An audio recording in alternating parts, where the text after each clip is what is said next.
Gloria a Dios. Gloria a Jesús. Gloire à Dieu. Gloire à Jésus. Pour cette grâce qu'il nous accorde d'être assemblés en son nom. Alléluia. Il est écrit, quand 2 ou 3 personnes seraient assemblées en son nom, comme nous le sommes ce soir, qui serait au milieu de nous. C'est du surnaturel. Hein? Il est là. Alléluia. Il est là, notre Seigneur. On est venu le rencontrer. C'est vrai que vous avez plusieurs pasteurs qui passent, et celui que nous sommes venus rencontrer, pas le pasteur tel ni le pasteur tel, c'est le Seigneur. C'est lui que nous sommes venus rencontrer ce soir. Alléluia. Le surnaturel de Dieu. Je disais l'autre jour à l'église de pasteurs, où c'est que je sers le Seigneur, je disais, on va demander à Dieu. On va demander à Dieu, parle-moi. Parle-moi, Seigneur. Et la prédication, l'enseignement disait, oui, parle-moi. Et Dieu te demande de t'approcher de lui. Dieu nous parle. Et Dieu nous dit, approche-toi de moi. Tu as besoin de t'approcher de moi. Toi qui es chargé, fatigué, infirme, malade, avec toutes sortes de problèmes. Parle-moi, Seigneur. Et le Seigneur te dit, approche-toi de moi. Et je m'approcherai de toi. Laisse Dieu te bénir. Mais pour que Dieu puisse te bénir, il ne faut pas que tu sois loin de lui. Il faut que tu sois près de lui. Il y a des efforts à faire, mais on va les faire. Amen. On va lire, si vous le permettez bien, dans le Nouveau Testament, dans la lettre aux Hébreux, chapitre 13.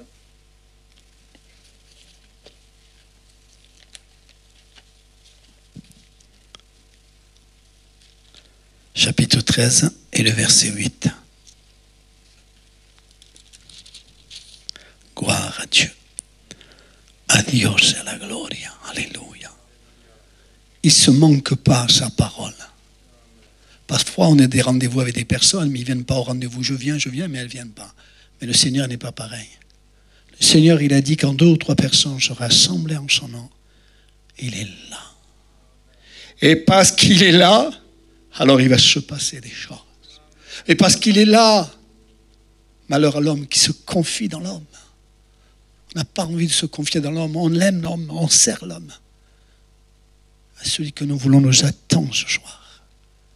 C'est le Dieu de prodiges, c'est le Dieu de miracles, c'est le Dieu qui sauve, qui change et qui bouleverse. Gloire à Dieu. Hébreux, chapitre 13, et le verset 8, un petit passage pour dire des grandes choses merveilleuses. Jésus, Christ, est le même aujourd'hui et éternellement. Il n'a pas changé. Nous avons changé. Il va dire dans le livre de l'Apocalypse, ce que j'ai contre toi, c'est quelque part tu as perdu. Tu as perdu de ton zèle. Tu as perdu de ton amour pour le Seigneur. Tu as perdu, tu n'as pas gagné en t'éloignant de Dieu. Mais tu as perdu. Et on n'a plus envie de perdre. D'accord avec moi? On n'a plus envie de perdre, mais de racheter. Racheter le temps, les jours qui sont devant nous. On a envie d'aller plus loin. Envie de s'épanouir. Envie de grandir. Souvent, je dis dans mes prières, je veux me baigner dans ta présence. Quiero regalarme en tu presencia. Je veux me régaler dans ta présence. Je veux me baigner dans ta présence. Je veux m'abandonner dans ta présence. Je le veux, Seigneur. Alors le Seigneur est le même. Hier, aujourd'hui et éternellement. Comment c'est possible? Oui, pour le Seigneur, c'est possible. Il n'a pas changé. En lui, il n'y a pas d'ombre de variation. Il n'a pas changé. Alors, on a une personne dans l'église de pasteur qui s'appelle Joël. Elle est chrétienne, elle marche avec Dieu, elle aime Dieu. Et sa nièce est tombée enceinte, elle a accouché d'une petite fille. Et là, cette petite fille, elle était comme handicapée. quand elle a commencé à grandir, 4, 5 mois, 6 mois, elle ne pouvait pas tenir assise parce qu'elle avait les hanches qui ne tenaient pas, elle tombait. On était obligé de la mettre dans une chaise pour qu'elle puisse tenir, pour lui donner à manger. Elle nous a demandé de prier. Prier le Dieu que rien ne lui est impossible. Prier le Dieu qui n'a pas changé, qui est le même hier, aujourd'hui et éternellement. Et ce qu'il a fait hier, il peut le faire encore aujourd'hui. Le Seigneur n'a pas changé. Oh, peut-être on a changé, on a pris de l'âge. Peut-être notre communion n'est plus de celle qu'elle était auparavant. Peut-être. Ce n'est pas un jugement. Je voudrais que ça devienne un encouragement. Si peut-être, dans ta vie, il y a du changement, de l'éloignement, viens au Seigneur qui n'a pas changé. Alors, frères et sœurs, on prie pour cette petite. On prie le nom de Jésus. Le nom de Jésus. Dans le nom de Jésus, il y a de la puissance. Dans le nom de Jésus, il y a le prodige. Dans le nom de Jésus, il y a le miracle. Dans le nom de Jésus, il y a la conversion, le changement, le bouleversement. Et là, frères et sœurs, on prie pour elle. Et des mois ont passé, des mois ont passé. À 2, 3 reprises, j'ai été prié pour elle. Mais au nom de Jésus. Parce que parfois, on dit que les gitans ont la foi. Non, les gitans, on croit en Jésus. C'est pas que les gitans ont la foi et que le français, le catalan, le romanichel n'a pas la foi. Non. Nous avons tous la foi dans le Seigneur. Et notre foi doit grandir dans le Seigneur. Et là, on prie pour cette fille. Mais ce n'est pas un gitan qui prie et qui prie en son nom. On prie au nom de Jésus. Et c'est pour cela qu'il se fait des prodiges et des miracles, comme ils se font dans votre église. Et là, frères et sœurs, le temps passe, on prie pour elle, on prie pour elle. Et ça fait 2 ou 3 dimanches. J'étais à l'église, je termine ma prédication, et je vois une petite fille. Alléluia, gloire à Dieu. Je vois une petite fille courir dans le couloir. Courir. Et je ne la reconnais pas. Et c'est la petite fille qui était handicapée. C'est la petite fille qui ne pouvait pas se tenir tout droit. Mais en Jésus, le Jésus qui n'a pas changé, le Jésus qui est merveilleux, qui veut encore faire des prodiges, des miracles, qui veut encore sauver, il est là ce soir au milieu de nous. Il est là, le Seigneur. Et là, frères et sœurs, nous voyons cet homme, Bartimée, fils de Timée. Bartimée au bord du chemin. Il est au bord du chemin. Et je parle souvent de Bartimée en disant qu'il avait la totale. Vous savez, quand un problème nous arrive, un deuxième n'est pas loin et un troisième n'est pas loin. Alors Bartimée avait la totale. Aveugle, mendiant et au bord du chemin. Et il était le mal-aimé, le repoussé, celui qu'on n'aimait pas. Mais un jour, Jésus, il passe. Oui, il passe, pas loin de lui. Il passe. La grâce, la porte ouverte, elle passe dans ta vie, dans ton foyer, chez ta femme, chez tes enfants. La grâce de Dieu passe. Ne permets pas à Dieu qu'il ferme cette porte comme il a fermé au temps de Noé. Ce n'est pas Noé qui a fermé la porte, c'est Dieu qui a fermé la porte de l'arche. Ne permets pas que cette porte soit fermée. Non, ne permets pas. Nous sommes encore dans un temps de grâce. Oui, dans un temps de grâce. Peut-être nous sommes au bord du chemin, peut-être pas loin de la dépression, à quelques jours de rentrer peut-être à l'hôpital. Qu'est-ce qu'il arrive dans mon foyer? Mon foyer bat de l'aile. Mais qu'est-ce qui se passe entre ma femme et moi? C'est plus comme c'était auparavant. Mais qu'est-ce qui se passe? Qu'est-ce qu'il arrive? Avant, on était zélés. Avant, il y avait ceci, avant cela. Qu'est-ce qui se passe? N'aie pas peur. Si tu es là ce soir, n'oublie pas qu'il y a encore un temps de grâce. Réjouis-toi. N'oublie pas de dire Alléluia, merci Seigneur. Il y a encore un temps de grâce. Tu es là à l'écoute de la parole de Dieu. Il y a encore ce temps de grâce. La grâce, elle passe. Et là, la grâce, elle passe pas loin de Noé. La grâce de Dieu passe. Il m'est arrivé, c'était au mois de juillet, je me rappellerai toujours, c'était à quelques jours de partir en vacances. Et c'était l'été, c'était ce mois de juillet frappé fort. Il faisait chaud. Et on m'appelle pour aller visiter un homme à l'Archer. Et je voulais aller le visiter. On m'appelle, je vais aller le visiter. Mais il faisait chaud. La vérité, il faisait chaud. Je me suis dit, je vais aller vers 6h, 7h. Il fera moins chaud. Mais le téléphone sonne. Et on me dit, Laurent, on t'attend, il faut venir. Ah, je dis, il faut y aller. Et là, j'y vais. À l'hôpital de l'Archer. L'Archer 2. Quand je rentre dans le couloir, il y avait tous les gitans de Catalans, de Nésignans, de ceci, de cela, ils étaient là. Et vous les voyez avec leurs grosses moustaches, avec leur chapeau, là, leur casquette, ça vous donne froid au dos. Et ils m'attendaient. Certainement, certains, quand ils m'ont vu rentrer, c'est ça le pasteur? Oui, c'est ça le pasteur. Mais j'ai senti qu'ils m'appelaient pour que je donne la bénédiction, parce qu'ils attendaient que cet homme allait mourir. Le Dieu qui n'a pas changé, il était là dans cet hôpital.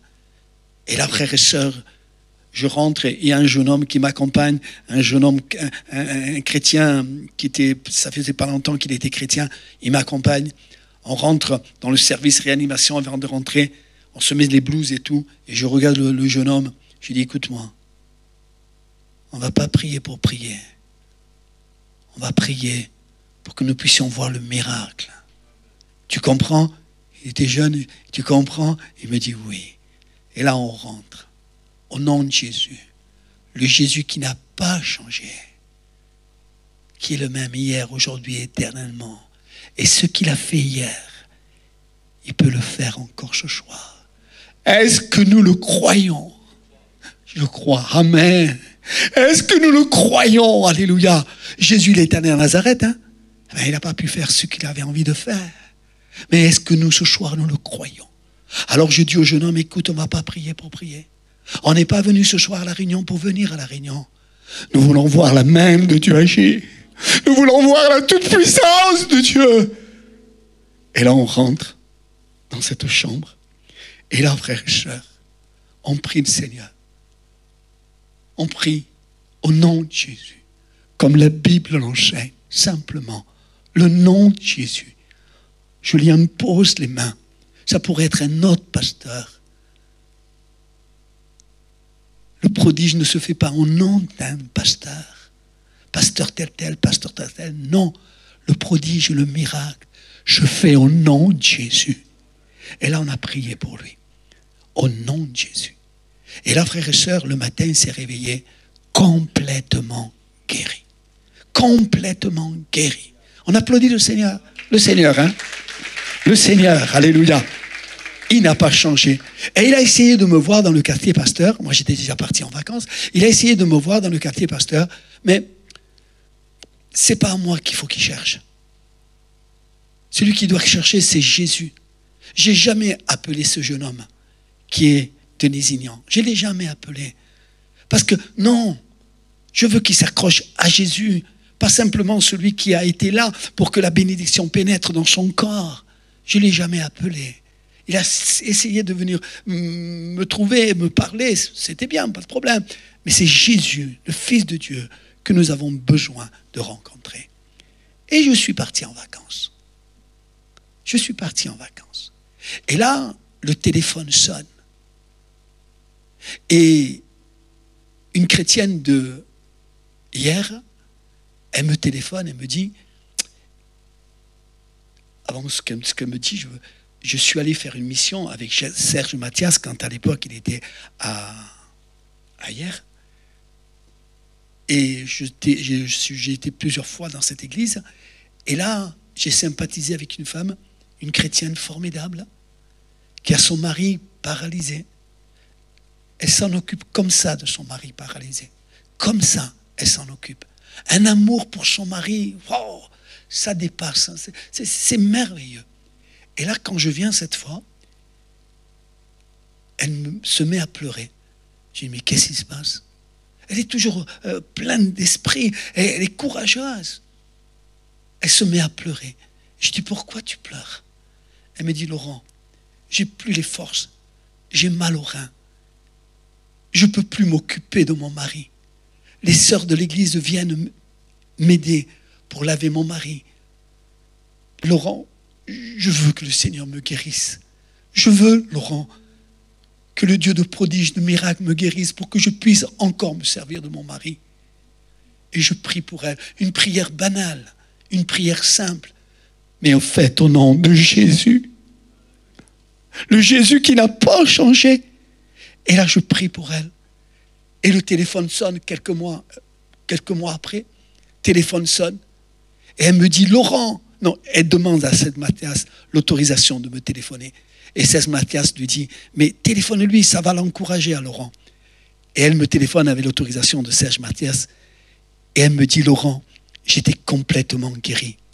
Maintenant, je peux me réoccuper de mon mari. À Dieu soit la gloire. Mais l'histoire, c'est pas ça. Après, il y a le feu de flamme. Le retour de flamme, pardon. Quelques jours après, des calculs dans les reins. Obligé de rentrer à l'hôpital de Fréjus en urgence. J'avais tellement reçu là que le diable, il voulait un peu m'arrêter. Mais le diable ne peut pas nous arrêter quand Jésus-Christ est avec nous, malgré les problèmes, difficultés que nous pouvons traverser. Au nom de Jésus.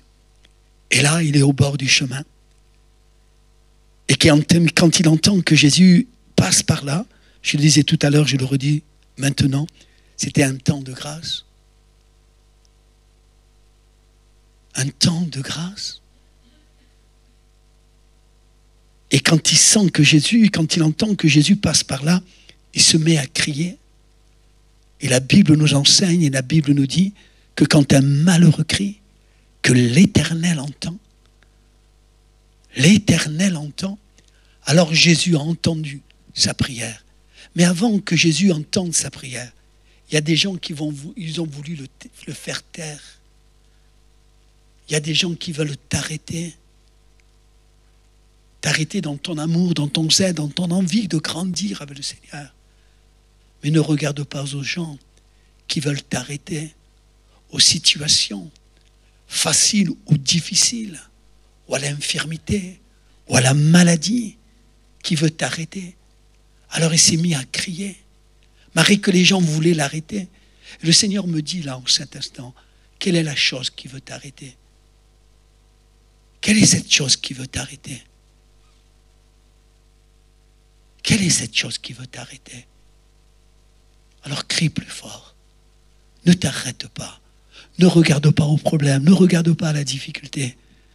Mais regarde au Seigneur. Je lève les yeux vers les montagnes. De qui me viendra le secours? Le secours me viendra de Dieu. Et là, frères et sœurs, il est entendu de Dieu.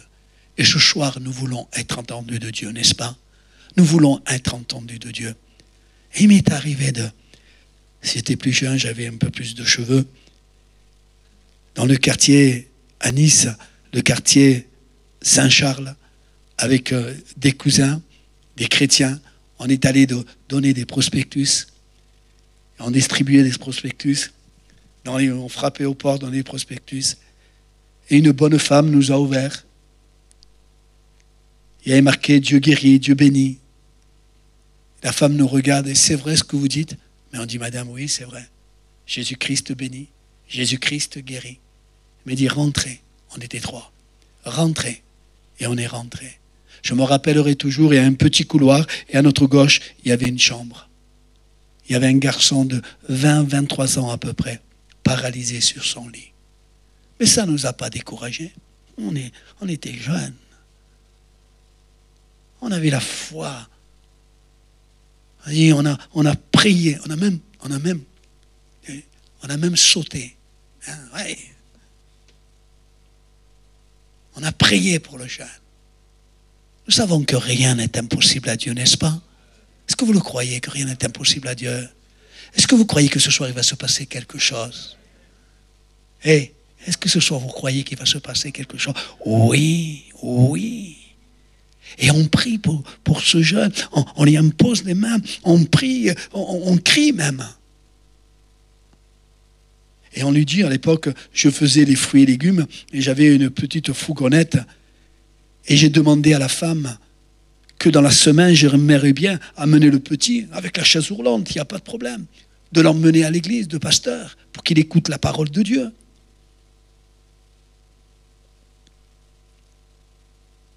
Et la mère nous a dit oui, venez dans la semaine. Je lui ai donné mon numéro de téléphone pour que je puisse venir chercher ce jeune homme, pour qu'il vienne à l'église, écouter la parole de Dieu. Mais entre-temps, avant que le jour de la réunion arrive, la maman me téléphone. Elle me dit, Monsieur Cortez. Je dis oui. Mon fils, il m'a appelé dans la chambre. Il m'a dit, maman, viens vite. Et la maman est venue dans la chambre. Elle dit, qu'est-ce qui se passe, mon fils? Maman, je ne comprends pas. Ce jeune homme n'était jamais venu à une de nos réunions, jamais écouté la parole de Dieu. Il disait, maman, je ne comprends pas. Il y a quelque chose à l'intérieur de moi qui est en train de me dire, lève-toi et marche. Lève-toi et marche. Alors vite, j'ai pris la fourgonnette, j'ai été vite vers l'adresse à Recubilière, non, à Saint-Charles. J'étais vite. Et avant que j'arrive, le petit s'était levé. Le petit, on applaudit le Seigneur, alléluia, toute la gloire lui appartient à Dieu. Le petit s'était élevé. Dieu n'a pas changé. Il n'est pas venu à l'église avec la chaise roulante. Il est venu avec sa moto et en marchant. À Dieu soit la gloire. Il n'a pas changé, notre Jésus. Peut-être c'est pas un jugement, loin de là. Je ne veux pas te décourager, mais je veux t'encourager. Peut-être nous avons changé, peut-être pas. Mais lui, il n'a pas changé. Amen. Alors il crie, et quand il crie, il est entendu de Jésus. Je disais tout à l'heure, quand un malheureux crie, l'Éternel entend, il est entendu du Seigneur. Et quand on est entendu de Dieu, Dieu ne dit pas une chose et après il se répand d'avoir dit la chose. Hein. Non. Ce que Dieu dit, ce que sa bouche dit, son bras l'accomplit. Son bras l'accomplit. Il dit, allez, viens. Yann Guichaud, vous avez entendu parler de docteur Yann Guichaud. Il est invité dans une église un peu plus grande peut-être que celle-là, peut-être. Et quand il commence à prêcher, Dieu lui dit, il y avait un handicapé là, tout tordu, et Dieu lui dit, descends de l'estrade et impose-lui les mains. Il me dit, non, qu'est-ce qu'on vont dire les gens? Non. Descends, impose-lui les mains. Vas-y, lève-toi. Mais Seigneur, lève-toi. Lève-toi. Lève-toi, n'attends pas. Dieu te le dit, que c'est maintenant. C'est ce temps de grâce. Vas-y.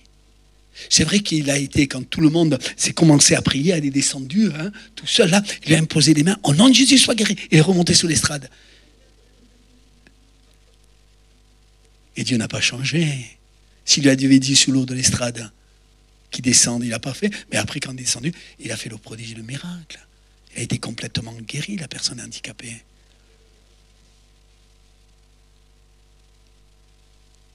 Amenez-le. Qui viennent.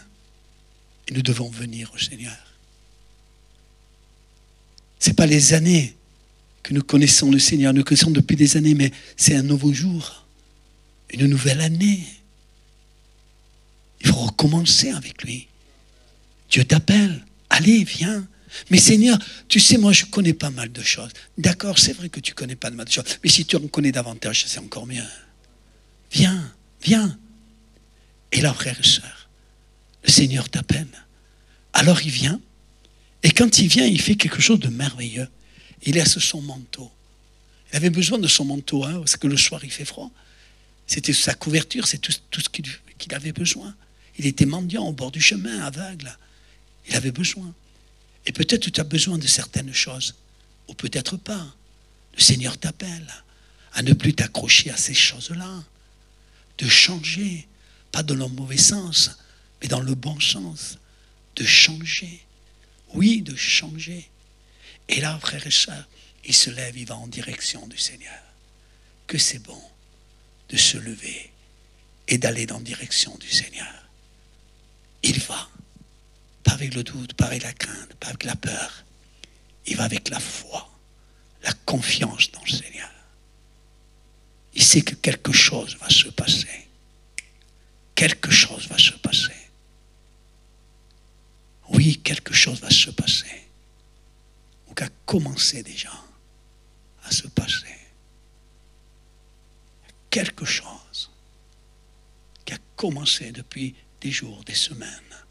Quelque chose qui a commencé dans ta vie de bon. Qui a commencé.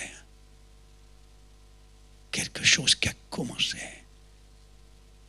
Je disais un jour dans une de mes prédications, je disais Moïse, quand il a vu le feu là-bas, il voulait savoir quel était ce phénomène. Pourquoi ce feu s'éteignait point? Pourquoi? Il a voulu savoir. Et vous savez que jamais ce feu s'est éteint. Parce que de là-bas qu'il était, il est venu là. Il est venu dans son cœur. Et le feu pour le Seigneur, il ne s'est jamais éteint. Et que notre feu pour le Seigneur ne puisse jamais s'éteindre. Ne regardons pas aux situations. Il est écrit que dans les derniers temps, il y aura des temps difficiles. Il y aura des guerres, des bruits de guerre. C'est vrai. Mais cela ne doit pas faire du mal à ma foi, à ma confiance, à mon amour pour le Seigneur. Lui qui n'a pas changé. Et là, frères et sœurs, l'aveugle arrive. Je vous pose une question. Est-ce que Jésus savait qu'il était aveugle? Eh oui. Eh oui. Ce que je veux dire. Ce que je veux dire, c'est que le Seigneur connaît ta situation. Il ne te juge pas. Il ne te pointe pas du doigt. Mais il t'ouvre plein d'écrans ouverts. Il te dit, viens à moi. Toi qui es fatigué. Oh, Rikawada Santa. Toi qui es chargé, fatigué, éprouvé, découragé, infirme, malade, viens à moi. Je ne te juge pas. Alors il s'approche. Et Jésus lui dit, mais pourquoi il dit ça, Jésus? Que veux-tu que je te fasse? Que veux-tu? Il veut que tu confesses.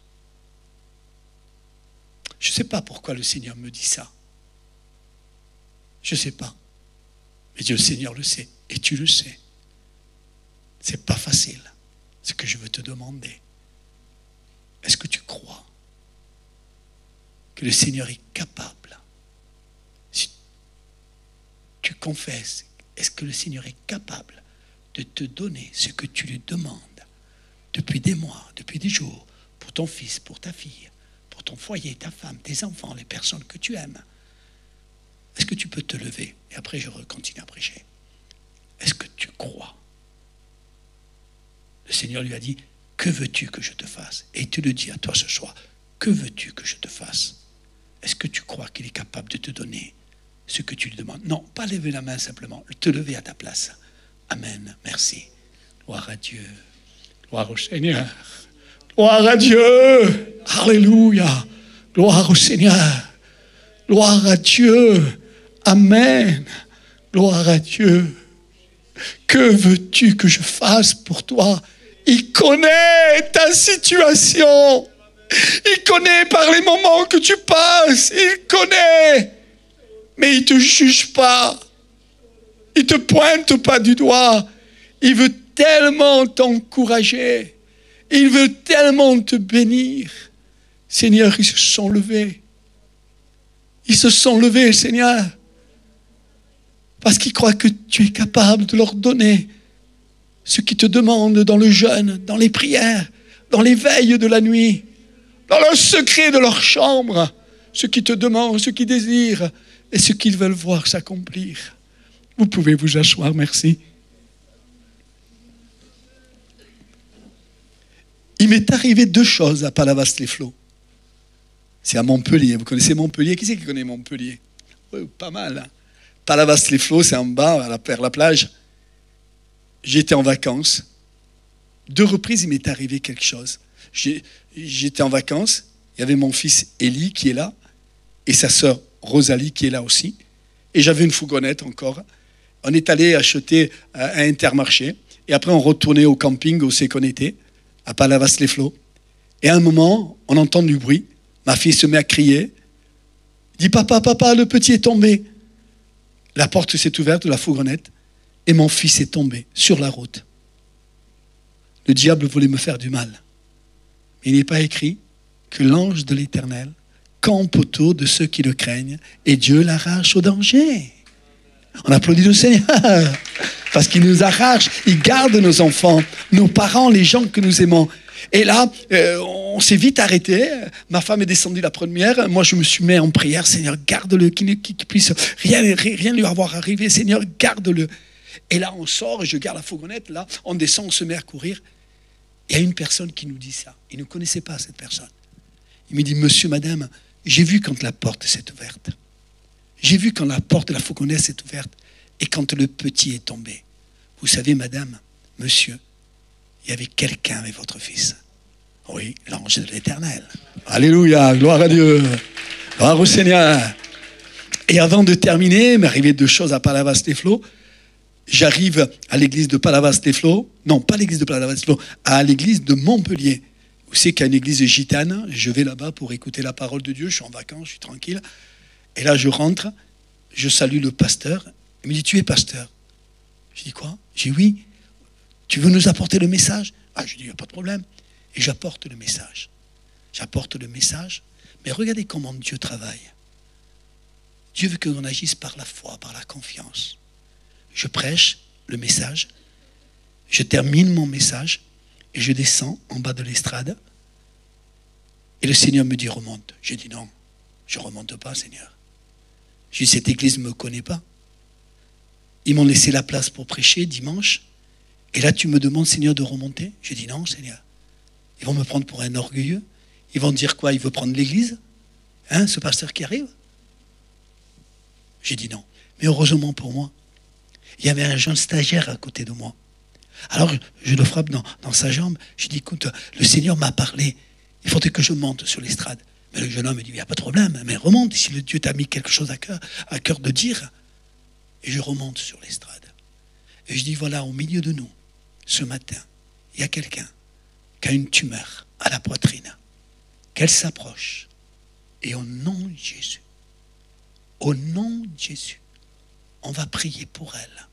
Et au nom de Jésus, on va s'attendre à qu'il se passe quelque chose. Une demoiselle se lève. Elle vient au devant. On lui impose les mains. Dans les mois qu'ils ont suivi, elle est allée se faire voir à son médecin. Et le médecin a dit, mais où est la tumeur? Il n'y avait plus de tumeur. On applaudit encore une fois le Seigneur. Il n'y a plus de tumeur. Au nom de Jésus. Le Jésus qui n'a pas changé. Le Jésus qui est le même hier, aujourd'hui et éternellement. Et tout ce qu'il a fait hier, il peut le faire encore ce soir. Est-ce que tu le crois? Et là, frères et sœurs, il s'approche. Jésus le regarde. Que c'est beau que Jésus nous regarde. Alléluia. Qu'il est bon que Jésus nous regarde. Waouh. Jésus le regarde.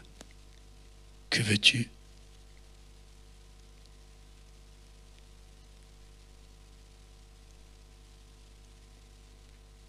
C'est dans le calme et la confiance dans le Seigneur que doit être ma force. Tu appelles les choses qui ne sont pas comme si elles étaient. La conversion de ton fils, elle n'y est pas. Mais tu appelles les choses qui ne sont pas comme si elles étaient. La conversion de ta fille, la conversion de ton mari, la conversion de ta femme, la guérison des personnes que tu aimes, la guérison d'une personne qui souffre, qui est là, dans la douleur. Tu appelles les choses qui ne sont pas. Il n'y a pas la guérison. Mais tu appelles les choses qui ne sont pas. Comme, je sens la présence de Dieu. Mais vous avez prié. Vous avez jeûné certainement. On sent la présence de Dieu. Vous allez me dire, mais Laurent, c'est normal. Il ne se manque pas à sa parole. quand 2 ou 3 personnes ont été assemblées en son nom, il vient. Et parce qu'il vient, alors il se fait des prodiges, des miracles. Les gens se convertissent. Les gens sont bouleversés, transformés. Les gens sont changés. Que veux-tu que je te fasse, Seigneur? Cambiame. Nous les gitans, on demande souvent ça. Change-moi, Seigneur. Cambiame. Change-moi comme l'eau a été changée en vin. Change-moi, Seigneur. Que je ne sois pas une persécution pour l'Église, mais que je sois une bénédiction pour l'Église.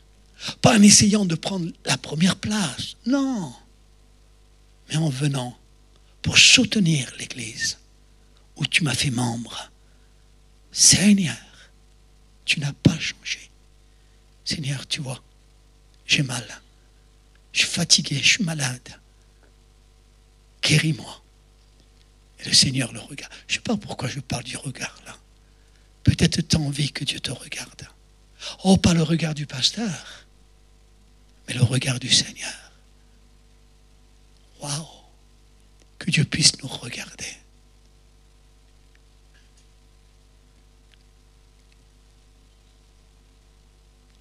L'autre jour, vous avez eu Kevin, le pasteur de l'Ariane, et j'étais invité à faire aussi un jour de réunion à l'Ariane. Et Kevin avait vraiment une forte envie de dire à l'Église, c'est dans le calme. C'est dans le calme. Et moi, quand j'ai commencé ma prédication, et j'ai donné un titre à ma prédication, je dis voilà, ma prédication c'est ça. Le titre de ma prédication c'est ça.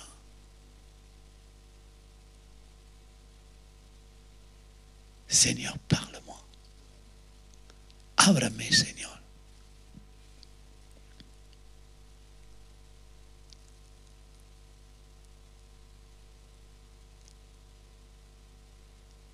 Que veux-tu que je te fasse?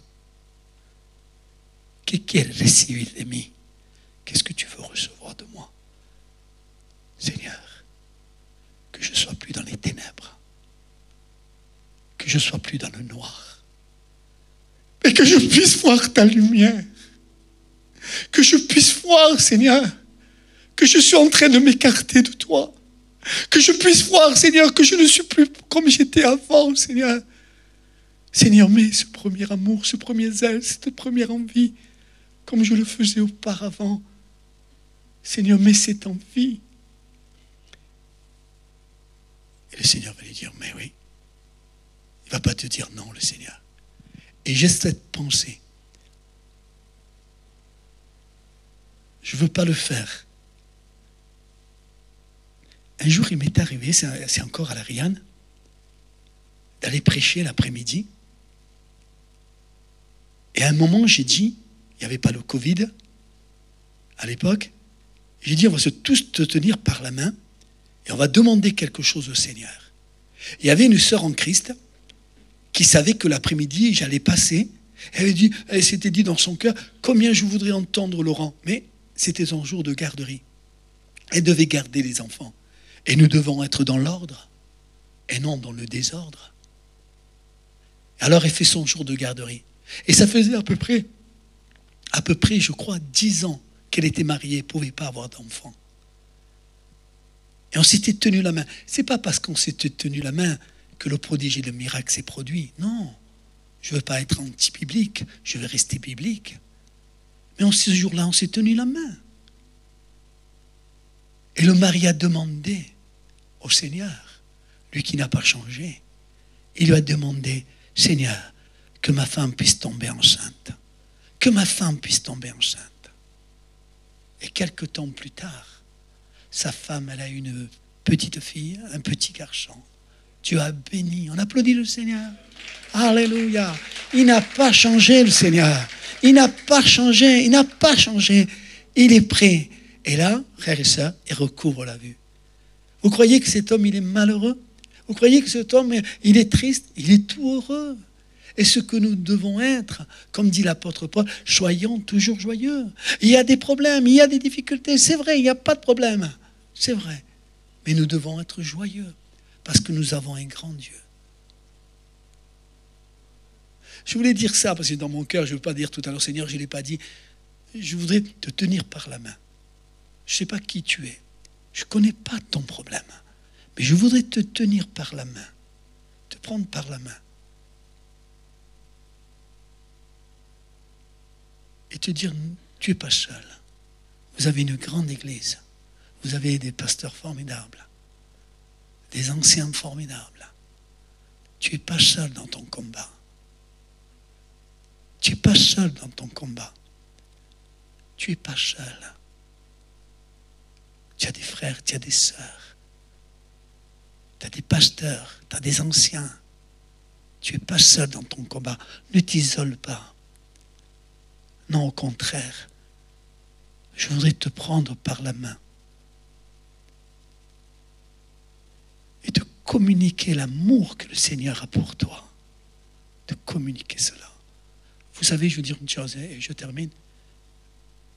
Je sens la présence de Dieu. Dans votre église, il y a la présence de Dieu. Il y a la présence de Dieu. Cette présence, elle est là.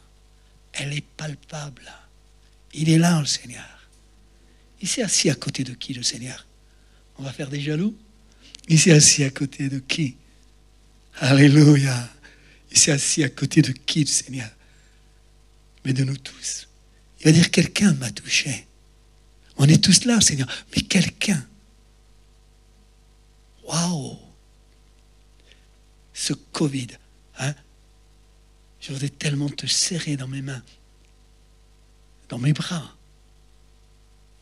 Te dire, si tu saurais à quel point Dieu t'aime, si tu saurais à quel point Dieu t'aime,